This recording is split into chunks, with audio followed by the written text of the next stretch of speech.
I was called out to a rhino in some very thick riverine bush in Umkuzi, and we had to approach the rhino on foot. It was in very dense riverine thicket, so I ended up on my hands and knees crawling through this thicket in order to get a recognition on this particular male rhino who was sleeping at the time. It was a particularly balmy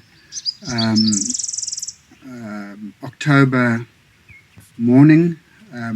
One of our weather phenomena is driven by frontal fronts, cold weather fronts, which are preceded by extremely hot, warm, but still weather, humid. And as I literally leopard crawled forward to try and get the outline of the images, the notches in the ears, the rhino, I must have cracked a branch or something. The rhino woke up suddenly, and without a hesitation, it charged forwards and horned me in the chest, and then knocked me out completely, lacerated my legs and back, and my head was cut open. And fortunately, I had two game guards with me who fired off shots into the air, and the rhino ran off, and I was left lying unconscious on the ground, injured, with a gaping chest wound. And they, fortunately, all the staff had gone through a first aid course the week before. They stuffed a dirty rag in the hole in my chest and called the helicopter that was also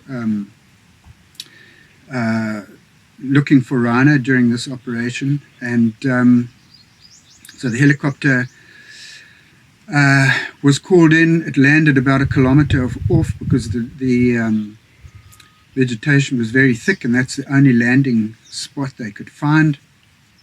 And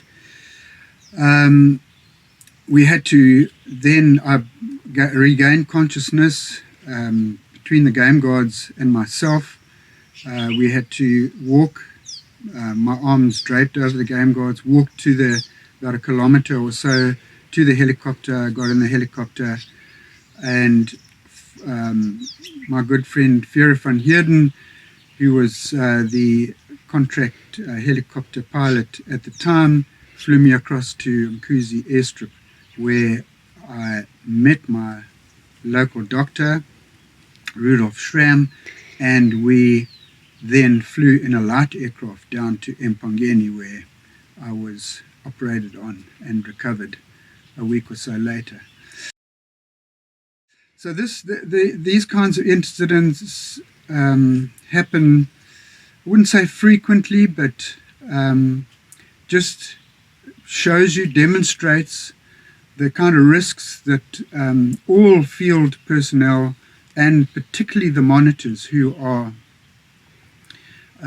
following rhino almost on a daily basis, tracking them, trying to get their identities, their IDs, and recording their condition and so on. These are the kinds of risks that they are subjected to in this extremely important activity. The information that they gain from these activities is captured into a database, and the research personnel collate this information and present the results of the populations to managers for decisions on removals and translocations to other reserves. So really this little episode is a shout out to those people who work diligently in the background to conserve rhino.